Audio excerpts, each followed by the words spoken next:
you like a hand with the door? You're welcome, no problem. There you go. My pleasure, no problem at all. All good deed for the day anyway.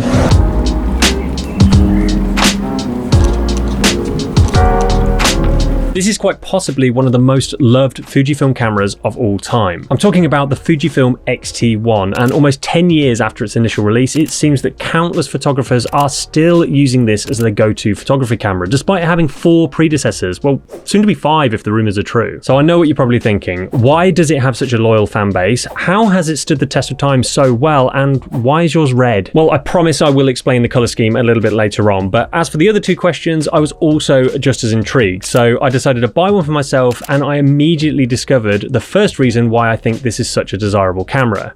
The price. Now, it's no secret that Fujifilm cameras, new and used, have gone up in price quite significantly over the past year or so, partly due to there being low supply and very high demand. So a more affordable way to enter into the Fujifilm camera system is to purchase an older second-hand model. Enter the X-T1, because there's an abundance of them online for sale, and due to its age, you can find them at bargain prices. Now, I should add that obviously the price for used cameras will vary hugely depending on which country you live in and where you buy them from, but I was able to buy mine here in the UK for around £200 or roughly $250, which is actually incredible value once you dive into the specs of this camera. And that leads me nicely onto reason number 2 on my list of reasons why I think people think this camera is so great. Now, at the time, the X-T1 was Fujifilm's first DSLR style mirrorless interchangeable lens camera, because prior to this, all of the mirrorless cameras they released were based off a rangefinder style of design. Straight out of the gate, this camera received very high praise and won a number of awards, and it effectively sparked Fujifilm to produce a whole family tree of these cameras under the X-T lineage. You know the drill, the more zeros it has at the end, the lower down the pecking order it sits. But this original X-T1, well, this was designed as a serious professional grade camera, so much so that Fujifilm just about threw every feature at their disposal into this camera, including the 2nd generation of X-Trans sensor, which produces 16 megapixel images. We'll obviously talk about the sensor and image quality later on, but for now, I just want to say that this camera body feels so solid in the hand. It's dust resistant, it's water resistant, it's even freeze proof down to as low as -10 degrees Celsius or 14 degrees Fahrenheit. Though one thing to bear in mind is that not all Fujifilm lenses are weather sealed themselves, so if you want maximum protection from the elements, you will need to check the specs of the lenses you buy. Now, inside this camera, it has both a mechanical shutter and an electronic shutter, and the latter is great for street photography in particular because it'll allow you to shoot silently. The EVF was a noticeable improvement on this camera compared to previous releases, and it actually provided a larger display than some of the full-frame DSLRs of its time. Plus, it also packs in a 3-inch tiltable screen, which is helpful for shooting at lower angles.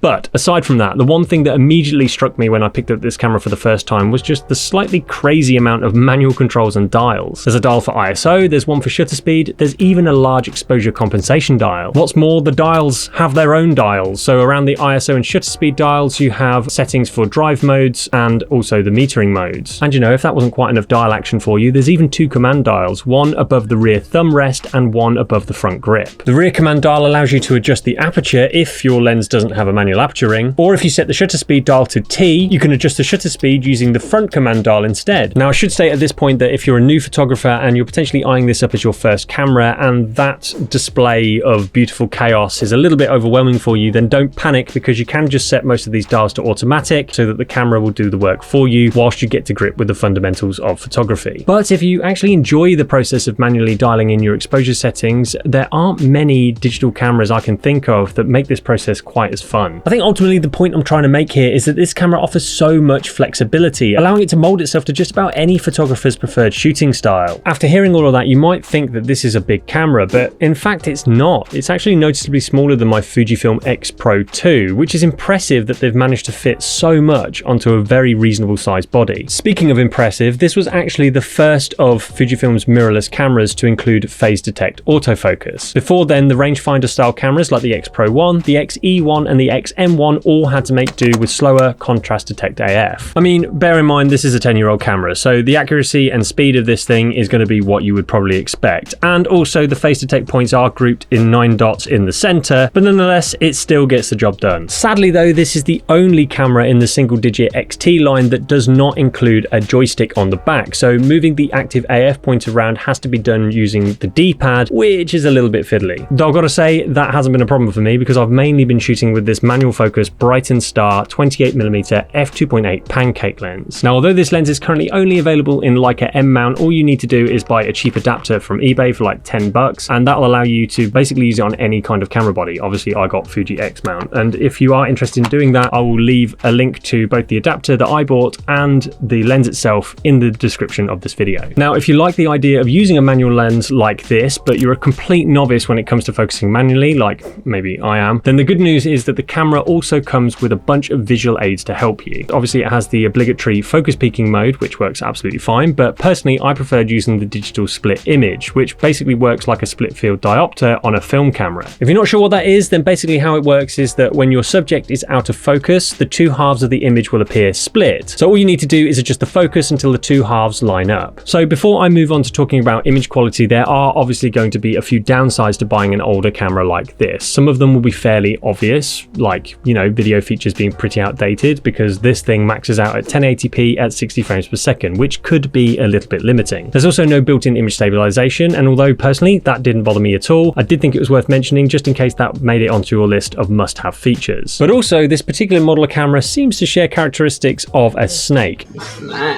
By that I mean after some time it will decide to shed its skin, or more specifically the rubber grip goes a bit gooey and comes away from the body. Honestly, at first I thought the previous owner might have loved this camera a little bit too much, if you catch my drift.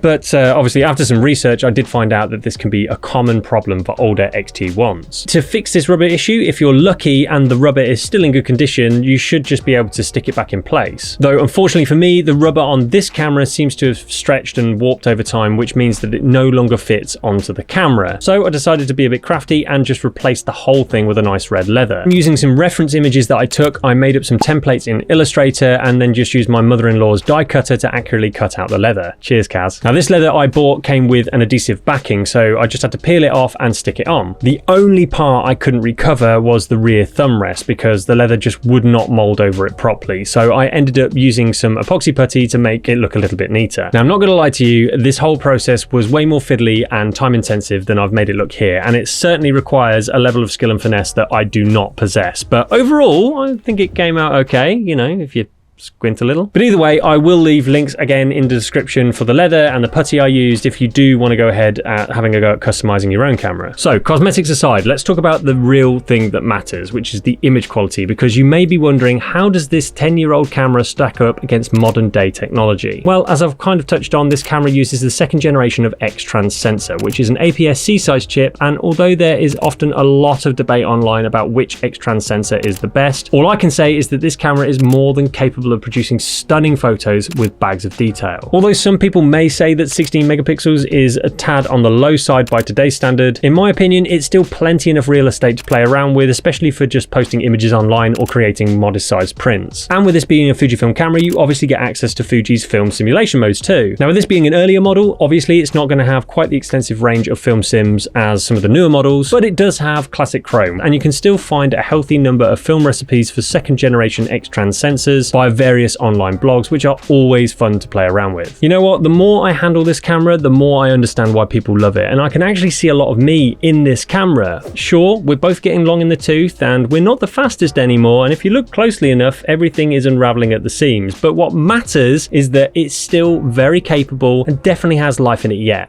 Yeah, there's definitely less similarities now I think about it.